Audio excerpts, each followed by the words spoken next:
আমরা এই নির্বাচনকে ধিক্কার জানাই। সেই নির্বাচনের পূর্বের ভাষণে আপনাদের আহ্বান জানিয়েছিলাম, গণভোটে হাকে জয়যুক্ত করতে হবে।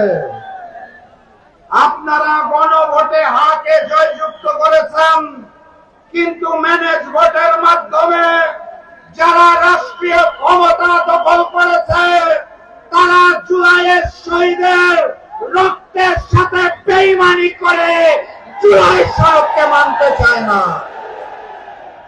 কথাবার্তা পরিষ্কার, গণভোটের আলোকে জুলাই সনদ বাস্তবায়ন করতে হবে। তারা আবার সংসদে যে বলতে চায় অক্ষরে অক্ষরে নাকি জুলাই সনদ বাস্তবায়ন করবে। কোন অক্ষর, কার অক্ষর?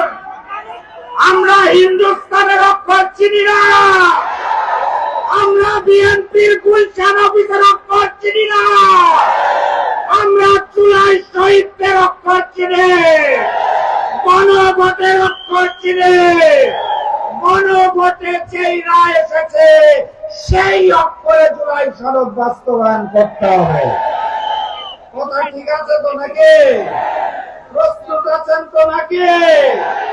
যদি না হয় সংসদে, সমাধান হবে রাজপথে। সংগ্রামী সাথী এবং বন্ধুগণ, আকাশে প্রচন্ড রোদ, প্রচন্ড তাপ। এই আকাশে কালো মেঘ দেখা যাচ্ছে, ছুটে আসছে ওই হিন্দুস্তান থেকে। অখণ্ড ভারতের স্বপ্ন দেখা হচ্ছে। ভারত থেকে নবনিযুক্ত হাই কমিশনার এসে অখণ্ড ভারতের গল্প শোনাতে চায় আমাদের। আমরা স্পষ্ট ভাষায় জানিয়ে দিতে চাই, আমাদের ভূখণ্ডের সিদ্ধান্ত 1947 হয়েছে, 1971 হয়েছে, 2024 হয়েছে। আমাদের স্বাধীনতা এবং সার্বভৌমত্ব নিয়ে ছিনিমিনি খেলার চেষ্টা করবেন না।